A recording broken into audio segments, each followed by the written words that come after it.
Welcome to Kung Fu Havoc number 2. I'm your host, Echo Fang Grey Wolf. This is a bonus martial art night as I try to get my TikTok to go live.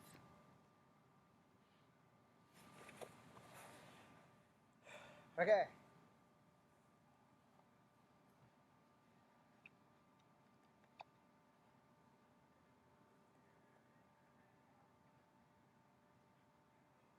That's so I don't accidentally step in anything. So TikTokers and Instagrammers that'll find me on YouTube or whatever. I am your host, Echo Fang Grey Wolf. We are going to do a night show martial art demonstrations. I will do bound fighting. I don't have a lot of time, so I got to watch the clock. So I'm going to deal with weapons first. Then I'm going to do bound fighting. It's going to be a really short demonstration. I'll put my gloves on. My nose is running. So anytime I take a break, it'll generally be because I had some issues with my nose, right? So the gloves are for grips, and I'm only going to use them to hold the weapons securely enough. Not going to do anything exceptionally fancy, but since I didn't do a live TikTok, I did a live Instagram because I owed them one, and I owe YouTube one. So for bonus representation, I'm going to give you guys a live TikTok. First thing off the menu, please don't try any of this stuff at home. If you have had any martial arts training whatsoever, this is not for you to attempt, just for you to enjoy. So please do that. All right, so you guys know my weapons. You know my policies. So, we're gonna load up first, do a few things, and hopefully not have any malfunctions. I neglected the blue chucks today. In the live, I'm going to use the blue chucks now. For anybody who cares, you can go to my, oh dear, my flashlight fell. You can go to my YouTube channel of Kung Fu Havoc number 2 and go watch the importance of training with steel weapons. That would be the thing. Hello there, Brianna. Hello there, Yeti. So, since the nunchucks are in my hand, we're going to do that. We're also going to give you a couple of lessons and things you need to know. 1, nunchucks have 3 hand positions. Top, middle, bottom. That controls your striking distance. Middle, top is for like close. Middle is for a little bit longer distance. Bottom is for the longest distance. Understand that these things, even as tools, can come back to use on yourself, so you need to have control. And most of the times in combat, this is the only thing you're really going to do. Swing, swing, go back to guard, swing, go back to guard, swing. This is also guard. Guys coming from that side, boom, boom, you can get a double in. If you're really quick, you can get a triple. 9 times out of 10, the first strike, unless this guy's jacked on adrenaline or he's Colossus, you're probably going to finish him with that first initial hit. But also remember, when these things hit solid objects, they come back. Okay, that's a Facebook thing. I'll have to join them later. Anyway, so you have your nunchucks. 9 times out of 10, nunchucks are one of those weapons where your feet aren't necessary, but of all the weapons, you'll probably use your feet just as much as you use the nunchucks. And that also depends on the situation in which you're in. So if you're in a fighting stance and you slap, boom, boom, 9 times out of 10, that would probably mean you don't need to do that. Okay? There's a lag in my my TikTok. So you guys go to Kung Fu Havoc number 2 when I'm done, or at least in about like an hour or 2, you'll be able to see that. So those are the nunchucks. You're never gonna do this in a real fight. Just before I put these up, maybe pre-fight, or if you're in a tournament, you're not gonna do this, this, and this while you're working them. You're only gonna do this, this, and this in actual combat. But 9 times out of 10, after the first initial strike, unless you're fighting a god, they're probably going down. You know, so you probably won't ever do this either. See how the chucks stay with me? Now, here's what happens when the chucks don't stay with you. Those off your balance. So, 9 times out of 10, if you have chucks, you will rarely use your hands or your feet. Get it out, bring it back. And if you're not sure how to use them that way, then just use them this way. Strike, strike. Because they're still used, just not this way, where they're whirling. You're more than likely not going to whirl them in actual combat. Chucks down. Chained up. Now you're going to have to learn how to control your weapon, because the weapon is an extension of your skills. So first you got to learn how to find the right length. This is a short grip, so close combat. This is the shortest grip for even closer combat. This also stings when it hits your knuckles. Now if you don't have a lot of fighting skills, then you want long distance attacks. So there.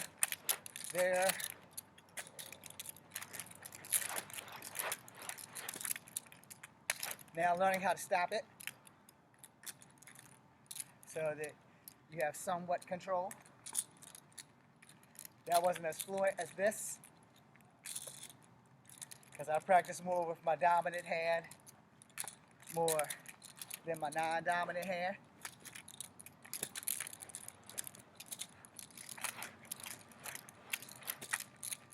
Again, with long-range weapons, meteor hammer, mace, dart, rope dart as it's called, you won't really use too much body versus the weapon.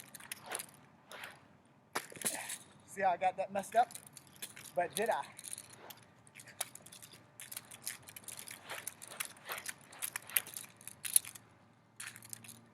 Learning how to control and how to take the weapon in case it goes out of control, so that it doesn't hit bone.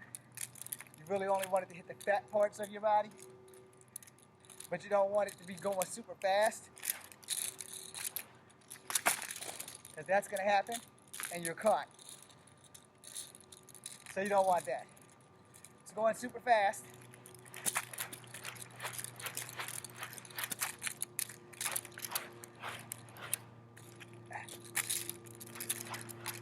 It's hard to recover.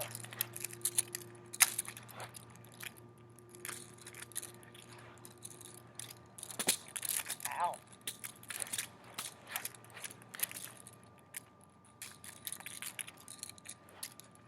Hey.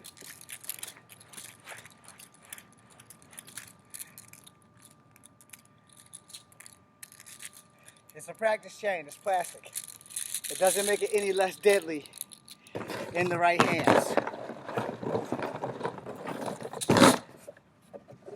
And my nose is running.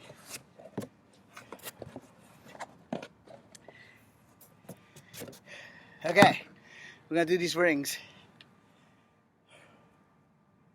So your rings,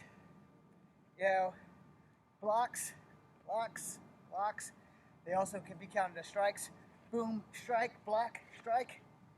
You have two, so block, strike, block, strike, block, strike, block. For those who do crane kung fu, go here. These are more blocks than strikes. So you strike and block here, and you block and strike that way. So when you go into standing crane, so one foot could be here, or you can put it behind. One will feel more comfortable than the other. For me, it's always been behind, so I can step, strike. Sorry, got off frame, but you get the gist. Now, if you're gonna strike someone, you want to hit them here, make them bend over. You want to grab this around their neck, pull them towards you. So it'd be like strike, hit, pull to the knee, kung fu, pull to the opposite knee, karate. Small difference, one is power, one is directness. That's your rings. I'm sorry for speeding through this, but my battery life is bad.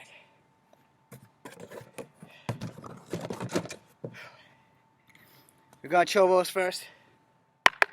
So with the chobos, remember you're not going to ever do this because that's movie shit. It's good for the movies. So strike, strike, block, block. You also have blocks that I forgot to show you. So it's a straight down block, rotate your body. Then you have your windshield wipers here, here, here. They also work in the back. Here, here. Yeah, so you can protect, strike, block. Repositioning is a bitch. And again, none of that. Because if you lose your weapons. Now when you're fighting, that's a block. That's a block. I know it looks like a cross for vampires, but it's still a block. Because in case you're not strong enough and someone's getting this one, you have to put that extra oomph just to keep yourself from getting hurt. So you can use the T block or the X block, but you can never do that because that's going to be a pain in your rear. And you'll probably lose your weapon. Okay. Comma time. And then we're going to use these commas as tapas. So remember, never do this because in real life you'll lose a hand. This is a real blade. I just lost my fingers in live TV. So thank God they're wooden.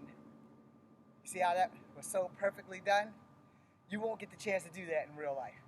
Movies, woo! Now you see why you don't do shit like that. I almost just took myself out. So in the movies, you know, boom, stab, and then you drop it. So now you got to take the scene all over again. Boom, stab, out, whirl. Then you do it again. Now see, that was perfect. In real life, that's not going to happen. It's going to look more like this. Strike, stab, pull out. Damn it, that was perfect too. That wasn't supposed to happen. But we'll try it again. And my nose is running. So I have to wash these gloves now because they're covered in snot. So block, strike. I did it wrong. Excuse me. One more time. Block, strike. Now see, it's not supposed to do that. It's supposed to fall. Block, strike. That's what's going to happen in real life. You can tell that one was perfectly done. So here we go. Now I'm probably going to drop it. So block, strike, pull out. Nope, didn't drop it. But that's what's going to happen. So you have to understand how those things work. Block, strike, pull out, stab again. Now in real life, you are not going to do this. If you have commas, doing that can be a kiss worse than death. Now if you have the show commas or the practice commas that are also metal, they should be grinded down so that you can't cut yourself. But fun fact, even a sharpened metal that has been grinded down can still bring damage to somebody, so don't do it. Now you will see videos of kids doing this with commas and spinning it in their hand because this is too big, it's not going to work. But you will see them doing that and changing grips and stuff. You go into a fight and you choose to go this way, reverse grip, standard grip, and you're like this, there's nothing wrong with that. But remember, once the battle starts, you're not going to get to do this because that's going to happen. So you probably kind of, damn it. Can't edit live TV, y'all. So you probably want to go in with both normal grip instead of reverse grip. So you want to go normal grip. So if you block and you stab, you can pull it out, and then you can stab again, versus you block and you stab, pull it out. Try that shit. Don't do that. But you block and you stab and you see people do this, it's movie shit. See how it works sometimes and sometimes it doesn't? In real life, you're not going to get the chance. So you block and you stab, you pull it out and you stab again, versus you block and you stab and you pull it out and then try to look cool to go in for that. Yeah. But, you know, same thing on this side. Block, stab, pull out, stab. Block, stab, pull out, work it. No. Gonna get hurt. So block, stab, pull out, pull in. Not block, stab, pull out, whirl it, and then put it in. Now, the closer up will be on YouTube when I post this shit. But those are things that's gonna get you hurt. All right. Now, if you're making a movie, aces all day. Boom, boom, boom. Because then you can just beat them and then cut them. Where in real life, stab, stab, stab. Screw that fancy shit. Block, stab, stab. Not block, stab, work it, and then stab. No. Now we're going to use your imaginations. These are now tapas.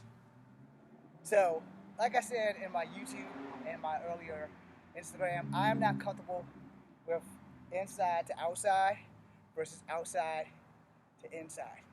That's my preference. You will find your preference when you find someone who teaches you how to work tapas and work them correctly. Now, tapas links are like this, but they're wide. They cover your entire forearm. Not these. These are actually practice kamas, but we're using them as tapas today.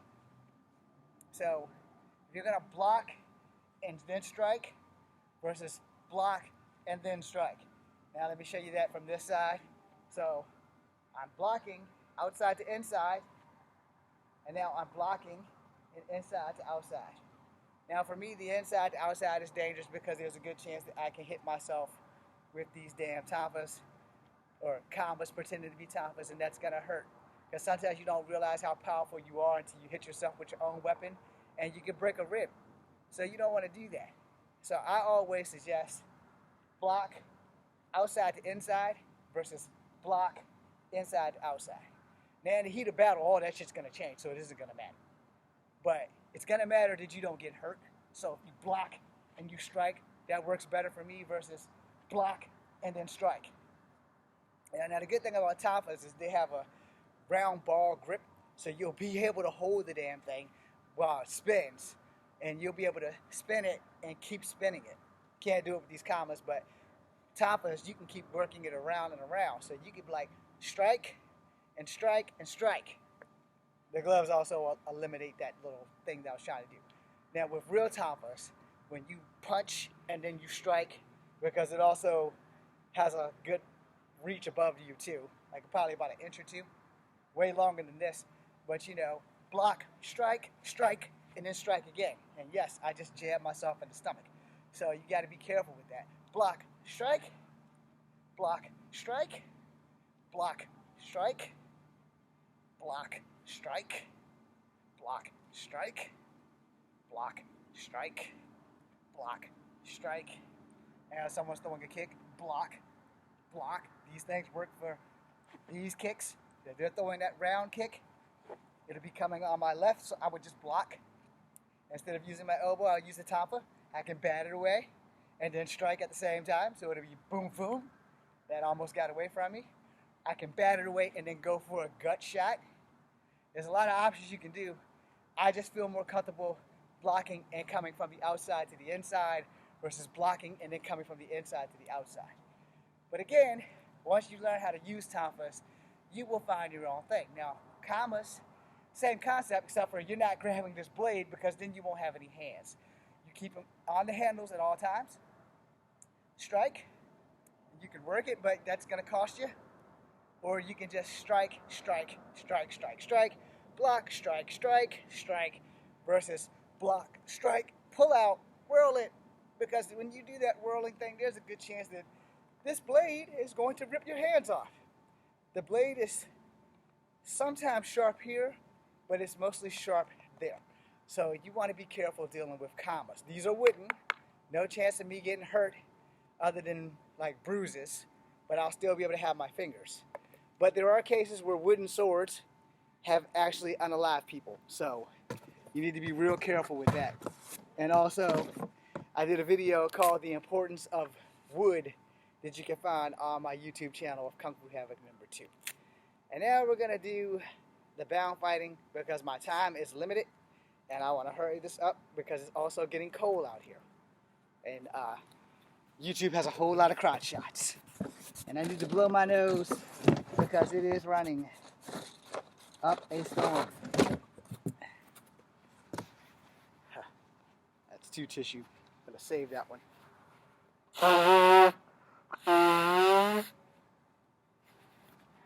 Oh my God. Whew. Good news is I will rarely have to go back into this box other than get more tissue. All right, so Bound Fighting, because it's a night show and because I gave Instagram a live, and I figured it'd only be fair to give TikTok a live, especially since I have a little bit more followers here than I do on my TikTok. YouTube, I have 163 followers.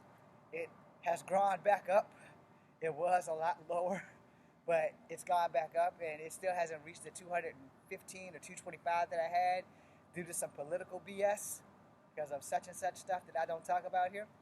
But anyway, you can go figure it out. So hands in front give you a better opportunity of protecting yourself. So we'll do this last. Hands in back does not give you the good opportunity to protect yourself other than digging out wedgies so that no one can see it while you're on live TV. But I just dug out a wedgie. Both cheeks. Anyway, so your blocks are limited on your flexibility. So you're going to have to lean in to block that, lean in to block that. If you're protecting your head, you have limited shots of protecting your heads. So you don't want to fight with your hands tied behind your back. I'm just saying. I ain't saying you can't. I'm just saying that you don't want to.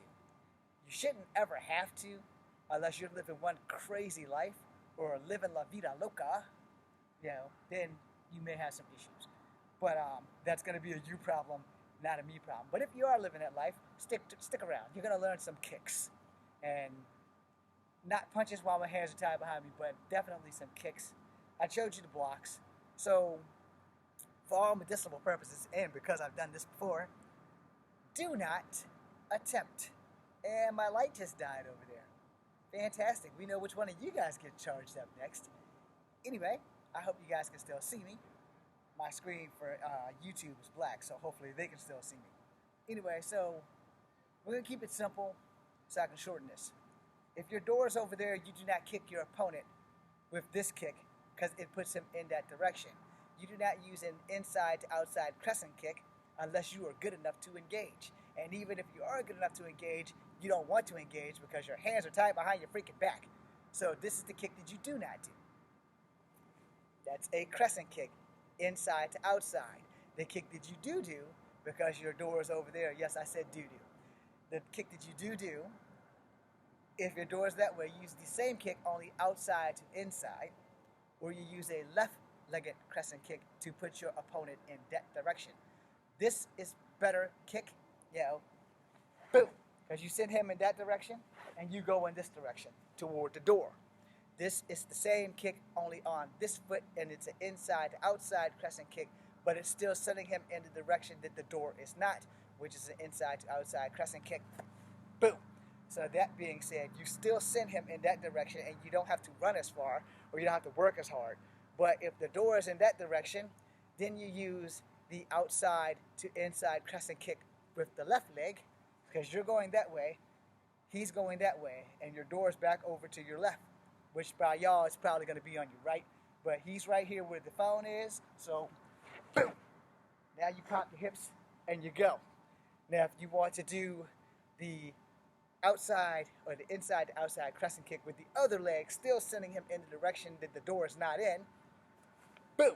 Now you don't have to work that hard, but you still got to go to that door. And I'm telling you that because, well, these pants don't do anything for my ass, but y'all can see my hands are tied behind my back. So, you got to fight smarter, not harder. All right? Now, before I do this is a kick you're not going to do under any circumstances while your hands tied behind your back. Let's pray I don't fall and break my goddamn arm or my neck. You are not going to do a jumping spin kick. The ropes throw off your balance. You are not going to do a tornado kick.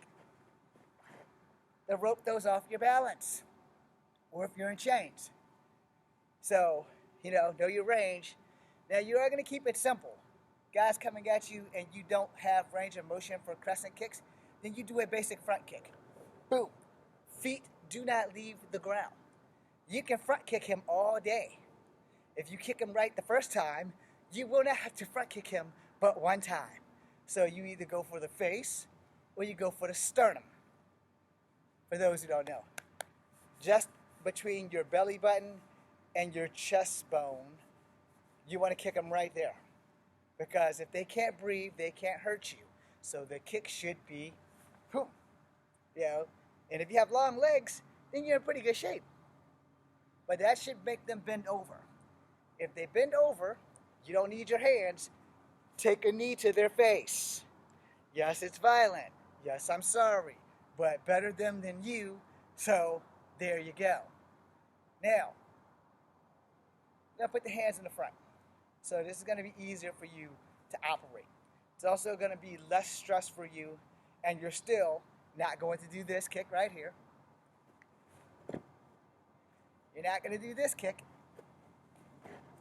Looks much better when the hands are in front, right? Because the balance isn't bad, and you're used to your balance being evened out. The only danger is that your hands are still tied together, and you have to learn how to use them as a cohesive unit. But you're not going to do that because your feet left the ground. Anytime your feet leaves the ground for any kick other than a front kick like this, the Karate Kid crane kick, you're testing your life. You're putting forth an effort that can wind up getting you hurt. So you want to keep it simple. Step into the side kick,